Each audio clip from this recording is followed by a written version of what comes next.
इस वीडियो में मैंने टैली का कुछ महत्वपूर्ण टॉपिक के बारे में बताया है, जिसको समझने के बाद आपका रिएक्शन कुछ ऐसा होगा। नमस्कार दोस्तों, मेरा नाम पंकज कुमार है और आइकन इंस्टीट्यूट ऑफ कंप्यूटर में आपका स्वागत है। क्योंकि सीधी बात, नो बकवास। चलिए वीडियो को शुरू करते हैं। तो देखिए दोस्तों, टैली में काम करने से पहले आपको ये 4 चीज़ समझना बहुत ज़रूरी है। वो 4 चीज़ क्या है वो मैं बता दे रहा हूँ। वो 4 चीज़ है रियल। जी हाँ, रियल। ये रियल को आप समझ जाएंगे तो आप जो है टैली में एक्सपर्ट हो जाएंगे। जी हाँ, एक्सपर्ट हो जाएंगे। तो चलिए रियल क्या होता है इसको समझने की कोशिश करते हैं। सबसे पहले इसका जो है डिकोडिंग करते हैं। क्या होता है इसे? आर का मतलब होता है रेवेन्यू, यानी इनकम भी इसको आप कह सकते हैं, रेवेन्यू भी कह सकते हैं। उसके बाद एक्सपेंडिचर यानी खर्चा होता है इसका मतलब। उसके बाद देखिए क्या होता है एसेट्स यानी संपत्ति। उसके बाद देखिए क्या है लायबिलिटी, यानी किसी भी प्रकार के बिजनेस में ये 4 चीज़ ही होगा, जिसको बोला जाता है रियल। इसका मतलब भी बता दिए मैंने दोस्तों। अब देखिए इन 4 चीज़ को जो है मैं बारी बारी से बताऊंगा, पूरा डिटेल्स में बताऊंगा। चलिए शुरू करते हैं। सबसे पहले हम शुरू करते हैं रेवेन्यू। रेवेन्यू क्या होता है इसको समझने की कोशिश कीजिए आप। Revenue is income generated by sale of goods and services. इसका मतलब होता है रेवेन्यू जो होता है वो हम गुड्स को सेल करने पर मिलता है और सर्विस को रेंडेट करने से वहाँ से हमको रेवेन्यू मिलता है, यानी इनकम होता है। हम बिजनेस चला रहे हैं तो हम गुड्स को बेचेंगे तो वहाँ से जो हमको पैसा मिलेगा वो भी हमारा इनकम है। हम सर्विस प्रोवाइडर हम है, मान के चलिए मेरे पास हम हॉस्पिटल में मतलब हम डॉक्टर है, हम किसी को सर्विस दे रहे हैं तो वो भी हमारा वहाँ से इनकम जो है जनरेट होगा, यानी रेवेन्यू। उसके बाद देखिए रेवेन्यू कितने प्रकार का होता है, कहाँ कहाँ से रेवेन्यू आता है ये देखिए। एक होता है सेल ऑफ गुड्स, यानी हम बिजनेस चला रहे हैं तो बिजनेस में गुड्स को हम सेल करेंगे, वहाँ से जो हमको रेवेन्यू होगा यानी इनकम होगा वो भी हमारा रेवेन्यू कहलाएगा। उसके बाद देखिए सर्विस रेंडेड। इसका मतलब होता है मान के चलिए मैं स्कूल खोल के रखा हुआ हूँ और या मैं कोई मतलब बैंक में हूँ या मैं डॉक्टर हूँ और किसी प्रकार के मैं सेवा दे रहा हूँ, सेवा प्रदान कर रहा हूँ और उस सेवा के बदले में हमको जो है पैसा मिल रहा है वो भी हमारा रेवेन्यू ही होता है। उसके बाद देखिए तीसरा क्या है permit others to use our resources for yielding interest rent dividend. इसका मतलब समझिए आप, जैसे मान के चलिए हमारे पास एक बिल्डिंग पड़ा हुआ है। पहले इसको हम हिंदी बताए थे क्या होता है ऐसे, यानी इसका मतलब होता है हमारे पास यानी हमारा रिसोर्सेज यानी हमारा संपत्ति, यदि मेरा संपत्ति किसी दूसरे को अगर हम यूज करने के लिए दे दे और वहाँ से जो हमको इनकम प्राप्त होगा वो भी हमारा रेवेन्यू कहलाएगा। उसके बाद देखिए इंटरेस्ट, जैसे कहने का मतलब है क्या, हमारे पास एक बिल्डिंग पड़ा हुआ है, उस बिल्डिंग को मैंने किसी को रेंट पर लगा दिया और वहाँ से जो हमको महीने भर का रेंट आता है वो भी हमारा इनकम होता है।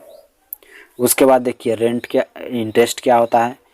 इंटरेस्ट यानी हमारे पास बहुत सारा पैसा है, मैंने किसी को इंटरेस्ट पर लगा दिया या मैंने बैंक में जमा करके रखा है, वहाँ से हमको इंटरेस्ट मिल रहा है तो भी हमारा इनकम होता है। उसके बाद देखिए डिविडेंड क्या होता है दोस्तों। डिविडेंड यानी हिस्सा। जैसे मान के चलिए आप किसी बिजनेस में आप अपना शेयर लगाए हुए हैं तो वहाँ से जो आपको हिस्सा जो मिलेगा वो भी आपका डिविडेंड होता है। जैसे मान लीजिए आप किसी बिजनेस में 10% आप खरीदे हुए हैं किसी बिजनेस का, तो वहाँ से जो 10% आपको जो हिस्सा जो मिलेगा वो भी हमारा रेवेन्यू ही कहलाएगा। चलिए दोस्तों, उसके बाद हमारा नेक्स्ट टॉपिक है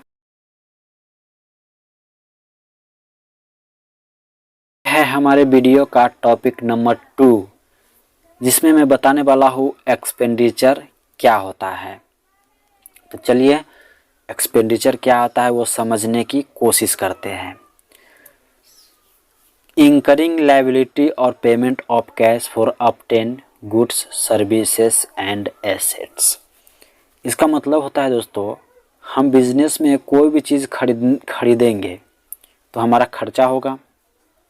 जब कोई भी चीज़ हम खरीदेंगे हमारा खर्चा होगा, तो वहाँ पर हमको खर्चा करने का दो मतलब निकल के आता है। हम कोई भी खर्चा करेंगे, या संपत्ति को खरीदने के लिए करेंगे या गुड्स को खरीदने के लिए करेंगे, हम कोई भी खर्चा करेंगे अपना बिजनेस में, तो उसका दो मतलब निकल के आता है। या तो हम उस चीज़ का पेमेंट कर दें, फुल पेमेंट कर दें, या नहीं है मेरे पास पैसा तो हम अपने ऊपर लायबिलिटी ले लें। यानी सिंपल भाषा में आप समझिए, यदि हम कोई भी सामान को खरीदेंगे, यदि मेरे पास अगर पैसा है तो हम उसको हम पेमेंट कर देंगे, यदि पैसा मेरे पास नहीं है तो हम अपने ऊपर लायबिलिटी ले लेंगे। हाँ 10, 15, 20 दिन में मैं उसको पैसा वापस दे सकूँगा। तो ये होता है एक्सपेंडिचर। तो एक्सपेंडिचर क्या कितने तरह का होता है वो देख लेते हैं। देखिए दोस्तों, एक्सपेंडिचर दो तरह की होता है। एक होता है कैपिटल एक्सपेंडिचर और दूसरा होता है रेवेन्यू एक्सपेंडिचर। तो चलिए कैपिटल एक्सपेंडिचर क्या होता है इसको समझने की कोशिश करते हैं। Cost incurred to earn profit benefit extend to more than 1 year. इसका मतलब समझिए आप दोस्तों, यानी हम अपना बिजनेस में जब खर्चा करते हैं तो उसका हमको जो बेनिफिट कितने दिन तक ला हमको मिलेगा। यानी हम बिजनेस में खर्चा क्यों करते हैं, क्योंकि हम उससे प्रॉफिट कमाए। लेकिन कुछ ऐसा भी खर्चा होता है, जैसे मान के चलिए यहाँ पर देखिए लिखा हुआ है क्या, cost incur to earn profit benefit extend to more than 1 year.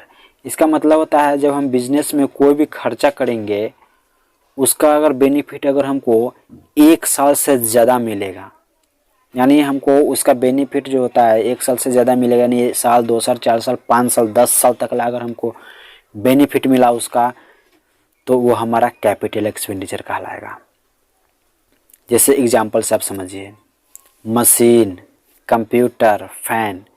Machine देखिए, हम मशीन आप बिजनेस में खरीदेंगे तो उसका आपको बेनिफिट जो है उसका फ़ायदा आपको 1 साल से ज़्यादा मिलेगा। यानी आप खर्चा तो किए मशीन खरीदने के लिए, लेकिन इसका बेनिफिट आपको 1 साल से ज़्यादा मिलेगा। साल, 4 साल, 5 साल, 10 साल तक ला इसका बेनिफिट आपको मिलेगा। उसी प्रकार कंप्यूटर का भी आपको 1 साल से ज़्यादा बेनिफिट मिलेगा। फ़ैन भी हो गया। तो ये हमारा कैपिटल एक्सपेंडिचर होता है। उसके बाद देखिए रेवेन्यू एक्सपेंडिचर क्या है। इसका मतलब होता है, देखिए, cost incurred to earn profit benefit exhaust during current year. यानी हम बिजनेस में कुछ ऐसा भी खर्चा होता है हमारे बिजनेस में जिसका फ़ायदा जो होता है हमको करेंट ईयर में ही ख़त्म हो जाता है। जैसे एग्जांपल में समझिए आप,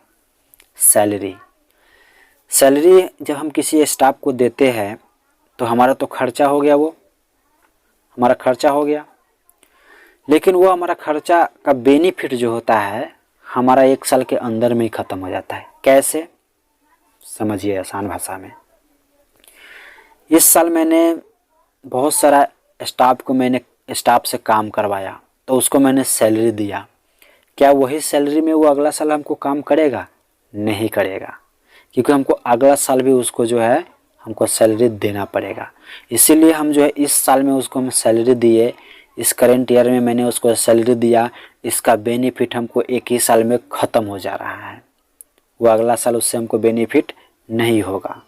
उसके बाद रेंट पेबल देख लीजिए। मान के चलिए हमारा बिजनेस जो है रेंट पर लेके हम चला रहे हैं। हम वहाँ पर जो प्लांट जो लिए हुए हैं, जो रूम जो हम लिए हुए हैं रेंट पर है, और उस रेंट जब मैं महीने में उसको मैं भुगतान करता हूँ तो उसका भी जो है हमको बेनिफिट 1 साल के अंदर ही ख़त्म हो जाता है। कैसे? इस साल मैंने उसको पेमेंट किया, रेंट का पेमेंट कर दिया।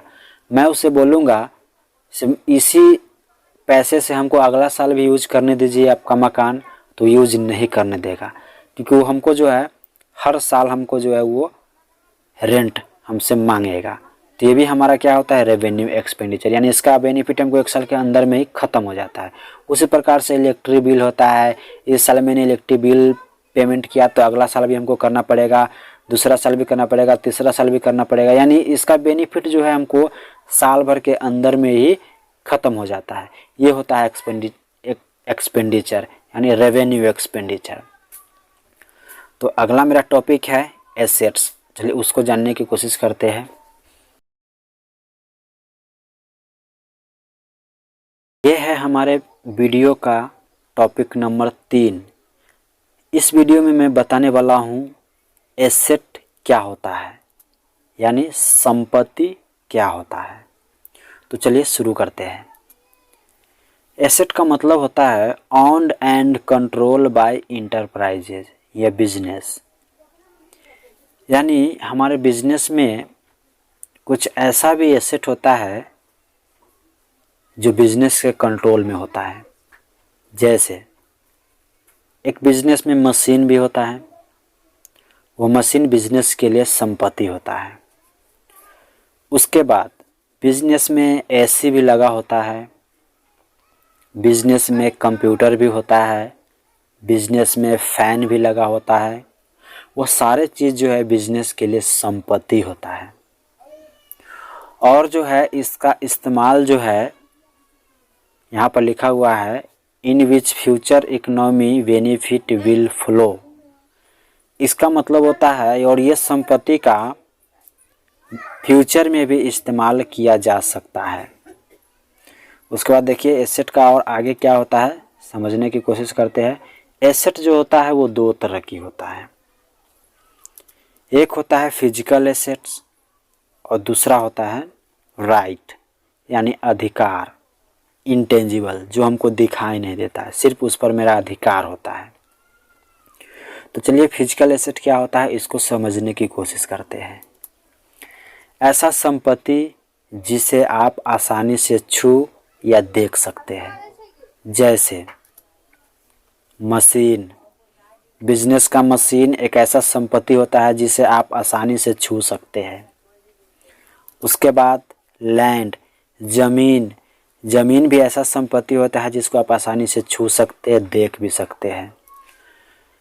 उसके बाद देखिए क्या है बिल्डिंग। बिल्डिंग एक ऐसा संपत्ति होता है जिसको आप देख सकते हैं, छू सकते हैं। ये सब फिजिकल हमको दिखाई देता है, छू सकते हैं। उसके बाद हो गया कैश। कैश को भी आप छू सकते हैं, देख सकते हैं। उसके बाद कार हो गया, बाइक, कार, साइकिल, यानी इतना मतलब एक आसान भाषा में आप समझ लीजिए। बिजनेस में हम कोई भी चीज़ खरीदेंगे बिजनेस में यूज करने के लिए और जिसका फ़ायदा हमको भविष्य में भी मिले यानी फ्यूचर में भी मिले, वो हमारा एसेट कहलाता है। उसके बाद देखिए अगला क्या है राइट यानी अधिकार। इंटेंजिबल का मतलब होता है अदृश्य, जो हमको दिखाई नहीं देता है, अदृश्य। ये क्या होता है इसको समझने की कोशिश कीजिए। ऐसा संपत्ति जिसे आप देख नहीं सकते हैं और नहीं छू सकते हैं, सिर्फ आपका अधिकार होता है उस पर। जी हाँ, ऐसा भी संपत्ति होता है जिसको आप छू भी नहीं सकते, देख भी नहीं सकते, सिर्फ आपका उस पर अधिकार होता है। जैसे डेब्टर्स। डेब्टर्स का मतलब होता है देनदार। देनदार क्या होता है इसको समझिए। जैसे हमारा पैसा किसी दूसरे व्यक्ति के यहाँ बाकी है और उससे मैं पैसा लेने वाला हूँ, तो वो मेरा पैसा देनदार हुआ यानी डेब्टर्स। यानी सिंपल भाषा में समझिए उस पर मेरा अधिकार है यानी राइट है पैसा लेने का, यानी वो हमारा डेब्टर्स है। तो उस पर मेरा पैसा उसके यहाँ है तो उस पर मेरा अधिकार है पैसा लेने का, वो भी हमारा क्या हो जाएगा राइट यानी संपत्ति ही होता है। लेकिन कौन सा संपत्ति राइट यानी अधिकार उस पर है। उसके बाद समझिए कॉपीराइट। कॉपीराइट क्या होता है, जैसे आप समझिए मान के चलिए मैं एक राइटर हूँ, बुक लिखता हूँ और आप भी एक राइटर है, आप भी एक बुक लिख रहे हैं। आप मेरे पास आए और हमको बोले से आप जो है बुक लिख रहे हैं उसमें से 2 पेज जो है हमको दे दीजिए, हम अपना बुक में उसको शामिल करना चाहते हैं। तो मैंने बोला ठीक है, मैं देने के लिए तैयार हूँ, लेकिन 2 पेज का 2 लाख रुपया लूँगा। आपने बोला ठीक है, मैं दे दूँगा। अब जो है मैंने आपको क्या दिया, अपना अधिकार आपको दे दिया। आप जब घर पर जाएंगे तो आपसे कोई पूछेगा 2 लाख रुपया दे के आया है, क्या मिला इसके बदले में, तो आप वहाँ पर कह पाएंगे से हमको अधिकार मिला। क्या मैं आपको कुछ दिखा पाऊँगा से मैंने आपको क्या दिया? नहीं, मैंने अपना अधिकार आपको दे दिया। अब आप जो है 2 पेज मेरा ले लेंगे और अपना बुक में शामिल कर लेंगे। ये होता है कॉपीराइट, यानी मैंने अपना अधिकार उसको दे दिया। जब अपना अधिकार उसको दिया तो वहाँ से हमको जो है पैसा मिला, तो भी हमारा क्या है? संपत्ति, यानी कॉपीराइट भी हमारा संपत्ति होता है। उसके बाद देखिए चेक। चेक, क्या चेक को मैं ऐसे करने से पैसा निकलता है क्या? नहीं, चेक पर भी मेरा अधिकार होता है पैसा लेने का। समझ रहे ना दोस्तों, चेक पर भी मेरा अधिकार होता है पैसा लेने का। जैसे मान के चलिए कोई व्यक्ति मेरे नाम से चेक काटा हुआ है, तो मेरा चेक पर अधिकार है पैसा लेने का। इसीलिए ये हमको वहाँ पर उसमें कैश तो दिखाई नहीं देता है, उसमें कैश, लेकिन उस पर मेरा अधिकार है, इंटेंजिबल है वो संपत्ति तो है लेकिन हमको दिखाई नहीं देता है वो चेक।